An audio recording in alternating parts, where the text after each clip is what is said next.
नमस्कार, B positive news पर आप सभी का स्वागत है।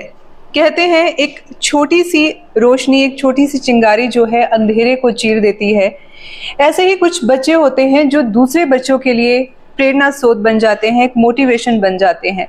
जी हाँ, तो आज मैं एक ऐसी बेटी से आपको मिलवाने जा रही हूँ जिसका हाल ही में 10th क्लास का सीबीएसई का रिजल्ट आउट हुआ है और बहुत ही अच्छे मार्क्स के साथ, परसेंटेज के साथ जो है बेटी ने जो है 10th को क्लियर किया है। कहाँ से मोटिवेशन मिली, किस तरह से मेहनत उसने की, तो वो हम आपको बताएंगे और बात करेंगे कुरुक्षेत्र की बेटी शिवांगी मिश्रा से। तो शिवांगी, सबसे पहले बी पॉजिटिव न्यूज पर आपका बहुत बहुत स्वागत है। Thank you very much. Shivangi, सबसे पहले आपको कॉन्ग्रेचुलेशंस, 10th आपका पास आउट हो गया है और बहुत ही अच्छे परसेंटेज के साथ जो है आप अपने नेक्स्ट लेवल पे पहुंच गई है। तो शिवांगी, सबसे पहले मैं आपसे पूछना चाहूंगी कि कितने परसेंटेज आपने 10th क्लास में अभी जो है वो हासिल किए हैं? मैंने 97.8% स्कोर किया अपने पूरे स्कूल में, which is the 5th position in my school. बहुत अच्छा स्कोर आपने किया है। तो इसके पीछे मोटिवेशन किसका रहा? किस तरह से आपने इतने मार्क्स लिए? कैसे आपने प्रिपरेशंस करी अपने एग्जाम्स के लिए? सबसे पहले मैं अपनी मोटिवेशन से बताऊंगी। तो मेरे स्कूल में असेंबली होती है आफ्टर एवरी सीबीएसई एग्जाम। तो असेंबली होती है, रिजल्ट आता है, असेंबली होती है, उसमें टॉपर्स को फेलिसिटेट किया जाता है स्टेज पे।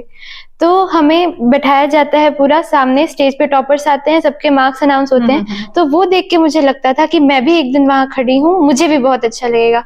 तो वहीं से मेरा मोटिवेशन आया और वहीं से मैंने पढ़ना शुरू किया था अपने 10th के बोर्ड एग्जाम्स के लिए। लेकिन शिवांगी, कहीं कुछ आप फील करते हैं कि टॉपर्स में आप नहीं आ पाए, लेकिन जो मार्क्स आपने लिए हैं और अच्छा, ये सबसे पहले ये बताइए कि किस सब्जेक्ट में आपके कितने मार्क्स आए हैं? मैंने इंग्लिश में 90 मार्क्स स्कोर किया आउट ऑफ 100 और हिंदी में 96 आउट ऑफ 100, मैथ्स में 100 on 100, एआई में 100 on 100, एसएस में 99 on 100 एंड साइंस में 96 on 100 एंड संस्कृत में भी 100 on 100 मैंने स्कोर किया। तो आपने कभी ऐसा फील किया कि मैं टॉपर नहीं बन पाई? ऐसा हुआ कभी माइंड में आया? नहीं आया, कभी टॉपर नहीं बन पाई ऐसा तो नहीं आया। I was satisfied with my marks, but थोड़ा सा रहता है ना, बस वही। बस यही मैं आप लोगों को कहना चाह रही थी कि बेशक शिवांगी मिश्रा जो है वो उन टॉपर्स की लाइन में नहीं आ पाई, लेकिन आपने मार्क्स सुने कि किस हर सब्जेक्ट में जो है 3 सब्जेक्ट्स में 100 आउट ऑफ 100 आपने लिए हैं। और मोस्ट टफेस्ट सब्जेक्ट में कहूंगी, आई थिंक मैथ्स में, एआई में और संस्कृत में यू गॉट फुल मार्क्स। तो कितनी बड़ी बात ये है कि जो इतने मुश्किल सब्जेक्ट कहे जाते हैं जिसमें बच्चे एक फियर होता है मैथ्स को लेकर, और मैं कहूंगी संस्कृत जो है 100 मार्क्स आप लेकर आई हैं, तो ये सब कैसे पॉसिबल हुआ? कितनी मेहनत आपकी इसके पीछे थी? मैथ्स में मुझे मैथ्स 9th और 10th एक ही टीचर ने पढ़ाई है, तो 8th में मुझे थोड़ा प्रॉब्लम होता था, लेकिन 9th में I am very thankful to my teacher, he improve my maths from this level to this level. So मुझे ऐसा कभी हुआ ही नहीं कि मुझे मैथ्स से डर लग रहा है। मैं क्लास में वो टेस्ट लेते थे, मैं टेस्ट लेती थी, वैसा ही सेम मैंने टेस्ट समझ के बोर्ड्स का पेपर दिया, वो एज स्मूथ एज बटर चला गया। संस्कृत में मुझे कभी डिफिकल्टी नहीं हुई, याद थोड़ा बहुत करना पड़ता था, वो करना ही पड़ता है, लेकिन मैंने समझने की कोशिश की, मेरे टीचर्स ने मुझे हेल्प की, सब समझाया और फिर बस। अच्छा, एक मिनट के लिए हम मान भी लें कि मैथ्स में बच्चा जो है वो फुल स्कोर कर भी लेता है, लेकिन संस्कृत एक ऐसा सब्जेक्ट होता है कि कहीं ना कहीं उसमें मिस्टेक हो ही जाती है। बट आपने कितना वो ब्यूटीफुली एग्जाम किया होगा और एक भी मिस्टेक उसमें संस्कृत में आपकी नहीं रही, और दूसरा एआई में आपकी कोई मिस्टेक नहीं थी। तो कैसे आपने पढ़ाई की? क्योंकि आज मैं बोलूंगी कि आजकल बच्चों की इंग्लिश बहुत अच्छी है, लेकिन बच्चे जो है हिंदी को कहीं ना कहीं भुला रहे हैं, और संस्कृत तो पता ही है कि हमारी जो जननी है वो है हिंदी की। तो किस तरह से आपने मेहनत की है संस्कृत को लेकर या हिंदी को लेकर? मैं आपके थॉट्स जानना चाहूंगी कि आप क्या सोचती हैं। संस्कृत मेरे पास हिंदी और संस्कृत मेरे मेन सब्जेक्ट्स थे। हिंदी की क्लासेस मेरे पास ज्यादा होती नहीं थी, मतलब वीक में 2 टाइम्स क्लासेस लगती थी। तो जो क्लास लगती थी वो 1 आवर की होती थी। 1 आवर में टीचर मेन समरी समझाते थे चैप्टर्स की और कुछ ग्रामर के क्वेश्चंस दे देते थे। तो जब भी मुझे डाउट होता था मैं स्कूल के बाद या तो स्टे बैक करके या तो घर आके कॉल पे वो डाउट्स क्लियर कर लेती थी, टू मेक श्योर कि एक भी डाउट ना बचे, ताकि पेपर में मुझे रिग्रेट हो कि ये बच गया इसलिए मेरे नंबर कम आए। तो हिंदी का मेरी यही स्ट्रैटेजी रहती थी। संस्कृत में writing practice is very important, और संस्कृत में मोस्टली पेपर ऑब्जेक्टिव टाइप का आता है, तो अगर आपका कॉन्सेप्ट क्लियर है तो आप उसको फटाफट कर दोगे। अगर आता है तो आता है और अगर नहीं आता है तो नहीं आता है, ऐसी सिचुएशन हो जाती है। तो आप राइटिंग प्रैक्टिस करिए। हलंत और विसर्ग की जो प्रॉब्लम होती है वो राइटिंग प्रैक्टिस से जाएगी, और जितना रीड कर सकते हैं उतना रीड करिए ताकि याद भी हो जाए और समझ भी आता रहे। बिल्कुल, आप इंटरनली गई हैं और उसको कंसेप्ट को आपने समझा है, कोई रटाफिकेशन नहीं, कंसेप्ट समझ आया तो ही इतने मार्क्स आ पाए। यही बात है ना। और दूसरा, आपने कोचिंग ली कभी मैथ्स के लिए? मैं कहूंगी बच्चे बहुत डरते हैं मैथ्स से। मैं अपनी बेटी की अगर बात करूं तो उसको बहुत फियर रहता है मैथ्स का, और भी ऐसे बहुत से बच्चे हैं जो मैथ्स से बहुत ज्यादा डरते हैं। तो आपने इसके लिए कोई कोचिंग ली या खुद ही आपने अपने लेवल पे तैयारी की? मैथ्स में अगेन मेरे टीचर ने मुझे इतनी प्रैक्टिस करवाई। हमारी रोज एक्स्ट्रा क्लासेस होती थी स्कूल के बाद, अप टू 2:30 में स्कूल खत्म हो जाता था। 4 o'clock तक thrice in a week classes होती थी, और मैं फिर साथ में ओलंपियाड की भी प्रिपरेशन कर रही थी। तो ओलंपियाड में हाई लेवल जाता ही है, मेरे टीचर समझाते ही थे, और उसके अलावा क्लास में भी his explanation is so perfect, so nice, कि मतलब जिस बच्चे को समझ नहीं भी आ रहा होगा वो भी समझ लेगा। And on my part I practised NCERT like line by line. मैंने उसको पढ़ा भी, उसकी हिस्ट्री भी पढ़ी, और फिर एनसीईआरटी के सारी एक्सरसाइजेस को ट्वाइस किया। पूरे एग्जाम में 10 days का गैप था, तो मैंने 2 बार एनसीईआरटी को कंप्लीट किया और एग्जाम्पलर के इंपॉर्टेंट क्वेश्चंस किए। मेरे टीचर का भी बहुत बड़ा रोल है, मैंने प्रैक्टिस भी की और then the result was fruitful.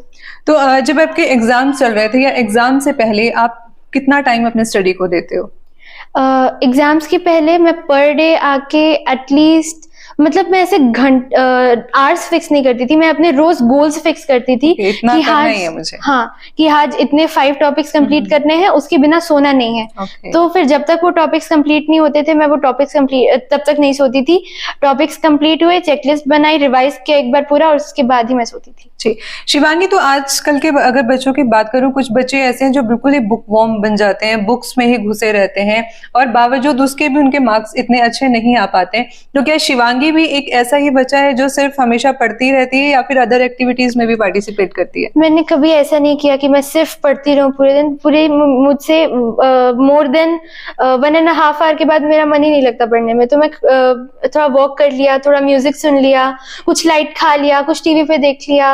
मतलब अब रील स्क्रॉल मत करने लगिए, आप थोड़ा इधर उधर उठ के चल लीजिए, थोड़ा वॉक कर लीजिए, थोड़ा एक्सरसाइज कर लीजिए, और दोबारा आके सीटिंग लीजिए। फिर आप ज्यादा सीटिंग्स भी ले पाएंगे, और उसके बाद 2-3 दिन आप इसको रिपीट करिए। पहले 2-3 दिन मुश्किलें आएंगी, लेकिन उसके बाद आदत बन जाएगी, और फिर खुद मन करेगा कि आप बैठ के वहां पे प्रैक्टिस करें। बिल्कुल।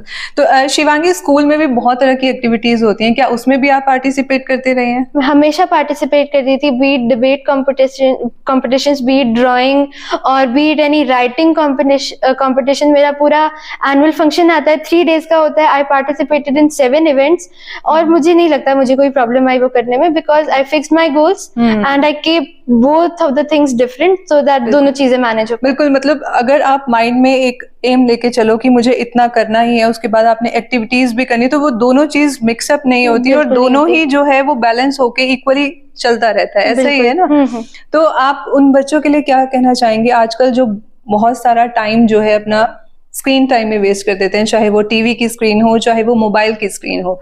तो आप उन बच्चों के लिए क्या कहना चाहेंगे, क्योंकि आप भी काफी बच्चों के लिए मोटिवेशन है, इतने अच्छे मार्क्स आप लेकर आई हैं, तो क्या कहेंगे उन बच्चों के लिए जो मोबाइल में अपना टाइम वेस्ट करते हैं? अब वो आदत सुधरती है। अब आप पहले कोशिश करो कि रखते जाओ, जैसे ही मोबाइल टच करने का मन करे उसको रख दो, साइलेंट मोड करके रख दो। आप बुक ले लो, चाहे आप बुक खोल के बैठे रहो, आप पढ़ो मत, आप उसको देखते रहो। वो आदत इवेंचुअली डेवलप होगी। धीरे धीरे फोन छोड़ते छोड़ते फोन छूट जाएगा। ऐसा भी नहीं पॉसिबल है कि एकदम ही फोन छोड़ दिया, एकदम ही कुछ नहीं कर रहे हैं। तो थोड़ा देखो, टाइम फिक्स कर लो वो करने का, कि दिन में मुझे सिर्फ 1 hour या 1.5 hour ही देखना है, उसके अलावा मैं नहीं देखूंगा या देखूंगी, और उसके अलावा मुझे पढ़ना है, एक्टिविटीज में करूंगी ही, और बाकी पूरा मैनेज करूंगा अच्छे से बिल्कुल है, क्योंकि इतने अच्छे मार्क्स शिवांगी लेकर आई है तो उसके पीछे जो है बहुत सी मेहनत शिवांगी की है। और कहते भी हैं कि अगर हम मेहनत करते हैं तो वो सफलता लंबे समय तक हमारे साथ चलती है। तो शिवांगी, मैं आपसे पूछना चाहूंगी कि नेक्स्ट अब क्या गोल है आपका लाइफ में, क्या एम है, क्या कुछ आगे अचीव करना चाहते हैं आप? अब 10th कंप्लीट करने के बाद मैंने 11th में साइंस स्ट्रीम ली है with maths, physics, chemistry and maths, और आगे मेरा गोल है कि मैं इंजीनियरिंग करूं। तो I am preparing for IIT JEE for now. तो पेरेंट्स का कितना सपोर्ट रहता है आपके साथ? Parents were always supportive, they always motivated me, like whenever I fell down, जैसे थोड़ा डर लग रहा है एग्जाम के पहले, ऐसा हो जाएगा ऐसा हो जाएगा, दे वर लाइक नो कोई बात नहीं, यू आर प्रिपेयर्ड, सब ठीक रहेगा। They motivated me to do sample papers, मतलब वो चेक करते थे, वो मेरे पास बैठते थे कि मैं सैम्पल पेपर कर रही हूँ, ताकि मेरा मन इधर उधर ना भटके कि थोड़ा देख लिया, ये कर लिया वो कर लिया। They sat with me, they supported me, they did everything, and I am very thankful to them as well. जी, मतलब सपोर्ट दोनों तरफ से ही रहा, पेरेंट्स का भी सपोर्ट रहा, स्कूल के टीचर्स का भी सपोर्ट रहा, और साथ में आपकी मेहनत तो है ही। जी, तो अब मैं उन बच्चों के लिए पूछना चाहूंगी, क्या कुछ आप लास्ट में मैसेज देना चाहेंगे बच्चों के लिए कि किस तरह से उनको अपनी स्टडीज पर ध्यान देना चाहिए, और साथ में एक्टिविटीज भी लेकर चलें, कैसे बैलेंस करें, कैसे मैनेज करें सब कुछ? मैं सब्जेक्ट वाइज चलती हूँ। मैथ्स में बोर्ड्स में इतना भी एकदम रॉकेट साइंस टाइप का मैथ्स नहीं आता है, बिल्कुल नॉर्मल मैथ्स आता है। आप NCERT करिए, थॉरोली करिए उसको, जो टीचर क्लास में पढ़ा रहा है नोट्स उसको बढ़िया से रिवाइज करिए, रोज आके रिवाइज करिए, रोज एक एक दो दो क्वेश्चंस लगा लीजिए ताकि आपकी स्पीड भी बनी रहे। और NCERT is the main thing, like treat NCERT as your Bible and you will do good in the exams. English में जितने भी चैप्टर्स हैं उसकी थॉरो रीडिंग करिए। मैंने पर्सनली नोट्स नहीं बनाए थे चैप्टर रीड करते करते साइड में, जैसे कोई चैप्टर है, जैसे लेसन है, पहला चैप्टर है अ लेटर टू गॉड, तो उसमें बहुत सारे कैरेक्टर्स हैं, तो साइड में पेज खाली होता है तो वहां पे कैरेक्टर का नाम लिख लिया, उसकी 2-3 क्वालिटीज लिख ली, ऐसे करते करते साइड में छोटा छोटा छोटा लिख लिया। एग्जाम के एक दिन पहले, इवन एग्जाम से 1 घंटा पहले आप वो सब पॉइंट्स पढ़ लीजिए, पूरा चैप्टर रिवाइज हो जाएगा। हिंदी के लिए वही सेम रीडिंग और चैप्टर के साइड में लिख लिया। Science is a bit important, उसमें 3 होते हैं, फिजिक्स, केमिस्ट्री और बायो में मेनली थोड़ा याद करने का काम होगा, और डायग्राम्स एंड इट्स लेबलिंग्स। कभी कभी ऐसा होता है कि पूरी NCERT में कभी भी कहीं भी थ्योरी नहीं है, बस वो डायग्राम की सिर्फ नीचे कुछ लिखा हुआ है, और सिर्फ वो as a direct line fill in the blank करके आ गया। तो वो बायो में diagram with its labellings and careful NCERT reading. Chemistry में भी same diagrams and NCERT reading. Physics में न्यूमेरिकल प्रैक्टिस। और फिजिक्स में भी ऐसा नहीं है कि बहुत हाई लेवल पेपर आ जाएगा, बहुत ही कुछ मतलब रे ऑप्टिक्स है, प्रिज्म है, मतलब इतने भी हाई लेवल फॉर्मूलाज नहीं है। आप प्रैक्टिस करिए, रोज 5 क्वेश्चंस लगाइए एक चैप्टर के, and the paper will go very good. Theory भी साइंस की बहुत ज्यादा नहीं है, अगर आप समझेंगे you can write it in your own language as well, बहुत बढ़िया से हो जाएगा, कोई दिक्कत नहीं होगी। SS में बहुत लोग डेट्स से घबराते हैं कि डेट्स हैं, अब ये कैसे याद होंगी। Remember the chapter as a story, मतलब जैसे यूरोपियन हिस्ट्री का एक चैप्टर है, उसमें एक तरफ पूरा प्रोपेगेंडा चल रहा है, एक तरफ पूरी स्टोरी चल रही है, तो आप उसको 2 टेबल्स बनाइए, एक रफ नोटबुक लीजिए, ऐसे लाइन लगाइए बीच में, इधर स्टोरी इधर प्रोपेगेंडा, याद हो जाएगा। सिविक्स और बाकी सब NCERT reading and learning part तो रहता ही है। और संस्कृत वही मैंने बता दिया, राइटिंग प्रैक्टिस बस। और एक्टिविटीज करनी है, वही मैंने कहा कि टॉपिक्स आप रोज फिक्स करिए, अपने रोज टारगेट्स फिक्स करिए। जो वीक सब्जेक्ट है उसको थोड़ा ज्यादा टाइम दीजिए, जो स्ट्रॉन्ग सब्जेक्ट है उसको रिवीजन पे ध्यान दीजिए, और एक्टिविटीज जो आपको पसंद है उसके लिए 1-1.5 घंटा जरूर टाइम निकालिए एक दिन में। शिवांगी, एक चीज मैंने काफी बच्चों से सुनी है कि वो ये बोलते हैं कि 10th का जो बोर्ड एग्जाम होता है बहुत ज्यादा टफ होता है, क्योंकि ऐसा होता है कि एक्सटर्नल आ जाता है पेपर, कहीं से भी आ जाता है, तो ऐसा कुछ होता है? मुझे नहीं लगता, बिकॉज जब मैं पहला एग्जाम देने के लिए गई थी I was very excited and very nervous as well, लेकिन मेरे हाथ में पेपर आया, वाज लाइक ये तो मैं रोज देती हूँ, ये तो हर बार दिया है, हर 2 महीने पे मैंने यही सेम चीज की है, तो ऐसा भी नहीं होगा कि एकदम एक्स्ट्रा ऑर्डिनरी पेपर आ जाएगा, बाहर से आ जाएगा, NCERT से ही उठ के आएगा, हो सकता है थोड़ा सा घुमा के दे दे, लेकिन आएगी वही चीज, और आपको लिखना अपनी अंडरस्टैंडिंग से। ठीक है, तो थोड़ा कंफ्यूजन हो सकता है, लेकिन अगर आपने चैप्टर्स रीड किए हैं थॉरली, अगर आपने पढ़ा है तो हो जाएगा, तो कंसेप्ट अगर क्लियर है तो कुछ भी मुश्किल नहीं है, यही कहना चाहते हैं आप, है ना? तो ठीक है, आपका मैसेज आपने बच्चों को दिया, बहुत अच्छे से आपने समझाया भी कि किस तरह से पढ़ना है और किस तरह से हर चीज को बैलेंस करके चलना है। बहुत मजा आया आपसे बातचीत करने के लिए। Thank you. और मैं अब आप आगे के लिए आपको बहुत सारी विशेष देना चाहूंगी कि हम बार बार ऐसे ही आपके पास आते रहें और अपने आप लेवल ऐसे ही अचीव करते रहें और जो आपने सोचा है वो आपको जरूर मिले। Thank you. तो ये थी हमारे साथ शिवांगी मिश्रा, जिन्होंने बहुत ही अच्छे जो मार्क्स हासिल किए हैं और आपको बहुत अच्छे से बताया है कि किस तरह से हर चीज को बैलेंस करके चलना चाहिए। अगर आप पढ़ाई कर रहे हैं तो उसको किस तरह से करें, अगर आप कोई एक्टिविटी कर रहे हैं तो उसको किस तरह से करना चाहिए। लेकिन इन सब में एक बात जरूर ये है कि अपने ऊपर सेल्फ कंट्रोल होना बहुत जरूरी है और उसके पीछे की मेहनत बहुत ज्यादा जरूरी है। जी, अगर आप मेहनत करते हैं तो सफलता आपके पीछे जो है वो जरूर आएगी। तो ये थी हमारे साथ शिवांगी मिश्रा। शिवांगी, आपका बहुत बहुत थैंक यू। आपने अपना इतना प्रीशियस टाइम हमें दिया और इतनी इंपॉर्टेंट बातें जो हैं वो हमारे व्यूअर्स के साथ शेयर की, बच्चों के साथ शेयर की, एज वेल पेरेंट्स के साथ आपने शेयर की, क्योंकि पेरेंट्स का जो सपोर्ट होता है वो बच्चे के लिए बहुत ज्यादा जरूरी होता है। वो बेशक बच्चों को पढ़ा नहीं पाते या कुछ अदर प्रॉब्लम्स हो जाती हैं, लेकिन एक उनका साथ बहुत जरूरी होता है। तो thank you so much Shivangi आपका, और जो भी आप लाइफ में करें वो आपको जरूर मिले। Thank you.